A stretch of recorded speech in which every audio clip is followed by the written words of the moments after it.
देखिए फैक्ट्री में कागज कैसे बनाया जाता है और क्या सचमुच कागज से हमारी दुनिया नष्ट हो जाएगी। बात करें लकड़ियों की तो अधिकांश लोगों को लगता है कि कागज किसी भी लकड़ी से बनाया जा सकता है, पर वास्तव में ऐसा नहीं है। कागज बनाने के लिए काफी चुनिंदा लकड़ियों का इस्तेमाल किया जाता है, जिसमें सॉफ्ट वुड और हार्ड वुड दो कैटेगरी में बंटी हुई हैं। जहां सॉफ्ट और अच्छे कागज के लिए सॉफ्ट वुड जैसे पाइन, लार्च, फर और हेमलॉक की लकड़ियों का इस्तेमाल किया जाता है, वहीं हार्ड वुड के लिए ओक और बीच जैसे पेड़ों की लकड़ियों का उपयोग होता है। तो चलिए वीडियो में आगे बढ़ते हैं और जानते हैं कि इन लकड़ियों से कागज बनाने तक की पूरी प्रक्रिया क्या है। जैसा मैंने पहले बताया कि कागज को बनाने के लिए वुड का सिलेक्शन बहुत जरूरी है। जिस वुड में जितना अधिक फाइबर होता है वह उतना ही उपयोगी होता है। इसके बाद लकड़ियों को छोटे छोटे टुकड़ों में काटकर उनके ऊपर की लेयर मतलब बार्क को रिमूव कर लिया जाता है। इसके बाद इन लकड़ियों के टुकड़ों की गुदली तैयार की जाती है, जो कि दो तरीके से की जाती है। इसमें पहला तरीका है मैकेनिकल मेथड और दूसरा है केमिकल मेथड। बात करें मैकेनिकल मेथड की तो इस तरीके में किसी प्रकार के केमिकल की जरूरत नहीं होती। मैकेनिकल प्रक्रिया में लकड़ी को गोल और छोटे टुकड़ों में काट लिया जाता है। गोल टुकड़ों के लिए ग्राइंडिंग स्टोन और छोटे टुकड़ों के लिए रिफाइनर्स की हेल्प ली जाती है, जिससे रेशे अलग हो जाते हैं। फिर तैयार पल्प को ब्लीच की हेल्प से शाइन दिया जाता है। क्योंकि मटेरियल में अभी भी लिग्निन की मात्रा मौजूद होती है, तो इसका पीलापन पूरी तरह से खत्म नहीं होता। दोस्तों, इस तरह से तैयार किए गए कागज काफी सॉफ्ट होते हैं और ये ट्रांसपेरेंट भी नहीं होते। इन कागजों का उपयोग न्यूज़पेपर और मैगजीन बनाने में किया जाता है। इन पर इंक काफी अच्छे से बैठ जाती है और ये पेपर थोड़ा सस्ते पड़ते हैं। अब बात करते हैं केमिकल मेथड से तैयार किए गए कागज की। ये काफी ज्यादा उपयोग में आने वाली तकनीक है। केमिकल मेथड में लकड़ी के टुकड़ों को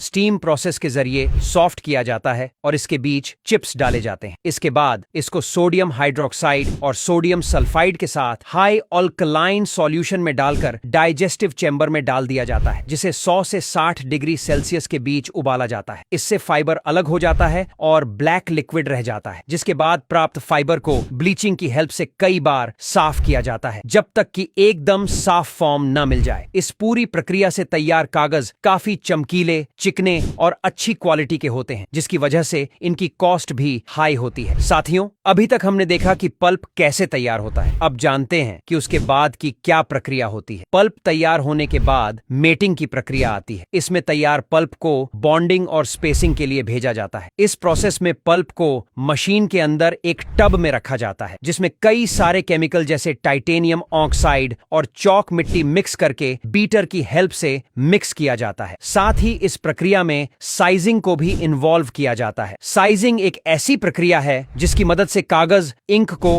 कम एब्जॉर्ब करता है। अब हमारे पास कागज का मटेरियल पूरी तरह से तैयार हो गया है। इसमें मौजूद सभी इम्प्योरिटी को दूर कर दिया गया है। तो अब बारी आती है फाइनल स्टेप की, कागज बनाने की। इसके लिए पल्प को एक ऑटोमेटेड मशीन में डाल दिया जाता है, जहां कई सारी इंटरनल प्रोसेस से गुजरने के बाद एक पतली सी शीट तैयार होकर मशीन से बाहर आती है। इन शीट्स को मशीन की हेल्प से काटकर कई सारे कामों में इस्तेमाल किया जाता है। अब आपकी जानकारी को थोड़ा और बढ़ाते हैं। आमतौर पर सभी के घरों में हर तरह के पेपर्स का इस्तेमाल होता है। अगर आपने ध्यान से देखा होगा तो सभी में इस्तेमाल किए गए पेपर्स की क्वालिटी भी अलग अलग होती है, जिनके कई पार्ट्स में डिवाइड किया जा सकता है, जैसे हार्डबोर्ड और कार्डबोर्ड। ये सभी लकड़ियों से ही बनते हैं। इसके अलावा book paper, business card, printing paper, recycle paper, एक पेपर, ट्रेसिंग पेपर और ग्लॉस पेपर, ऐसे कई सारे पेपर मार्केट में आपको मिलते हैं, जिनके लिए अलग अलग क्वालिटी की लकड़ियों की जरूरत होती है। अब यहां तक वीडियो देख ली है तो फिर वीडियो को लाइक और शेयर करना बिल्कुल भी मत भूलना। धन्यवाद।